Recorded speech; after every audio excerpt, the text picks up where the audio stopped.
Hello and welcome to Module 10 of Fabric Fundamentals. You've made it. This is the end. Yay! Well done, Loom. That was worth the price of subscription. So this module is Administer the Fabric environment. No practical, just going to run through some theory and it should crop up in your DP 700 exam. So Fabric platform concepts.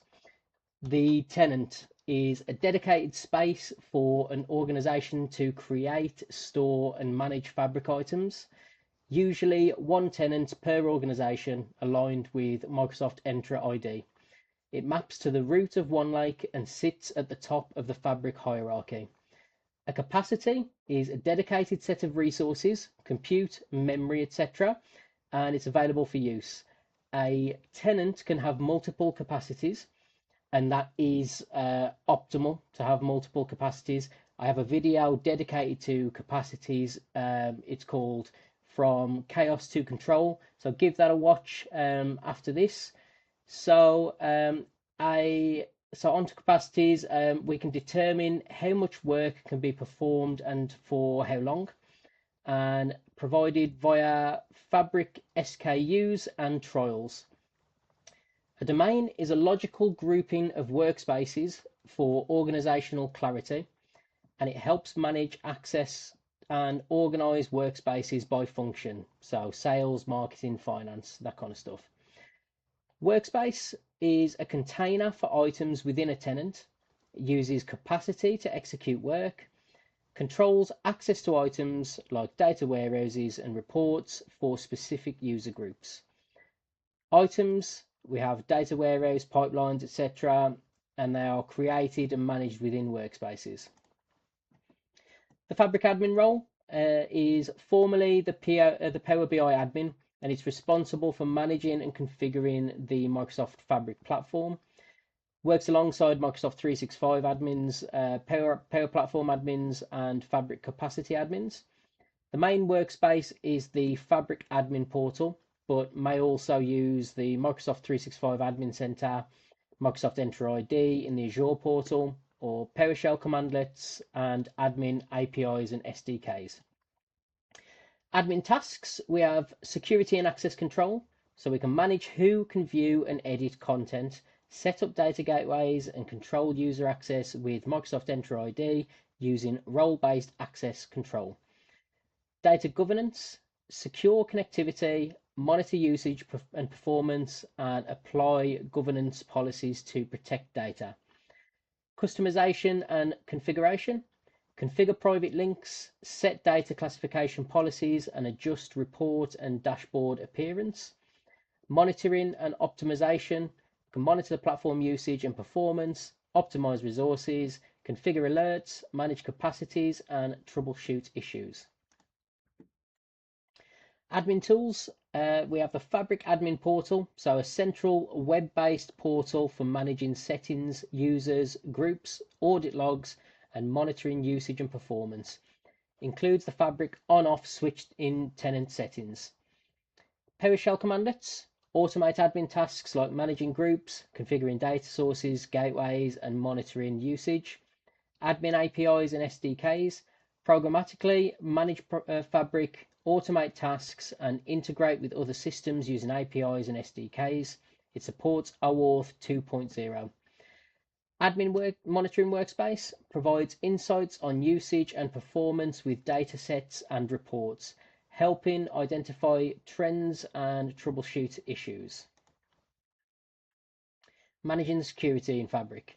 We can manage users and assign and manage licenses. User licenses determine access levels and available features in Fabric. Admins assign licenses to ensure users have the right access for their roles and limit access to sensitive data. Proper license management helps control costs and ensures compliance with data protection regulations. Licenses are managed in the Microsoft 365 Admin Center, and the type of user license and workspace license together determines what reports and features a user can access. Manage items and sharing.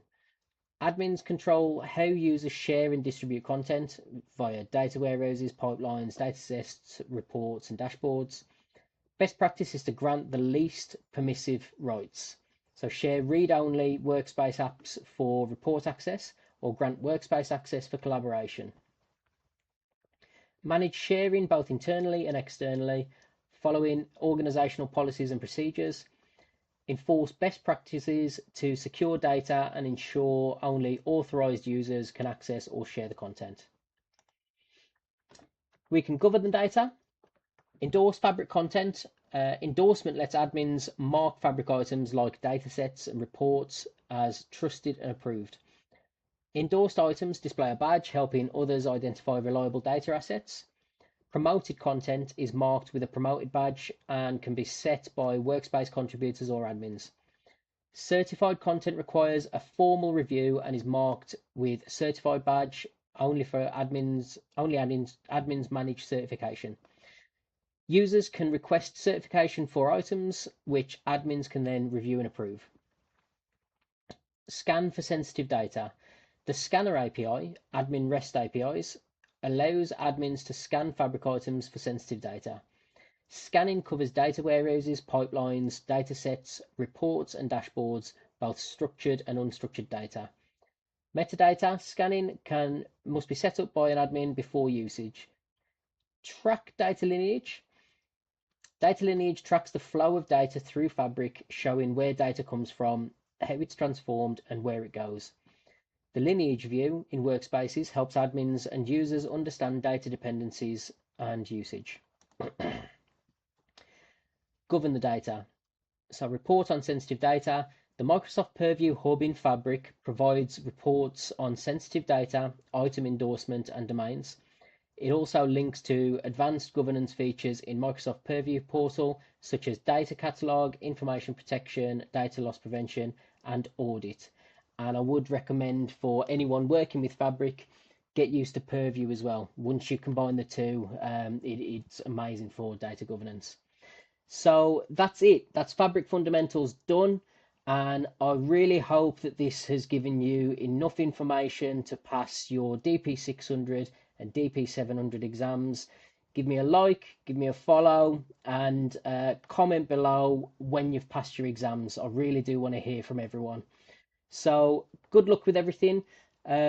My next video after this series is going to be financial reporting. So connecting Business Central to Microsoft Fabric and making a really good profit and loss balance sheet. Everything you'll need to be reporting in your finance departments. Okay, thanks everyone for watching and good luck.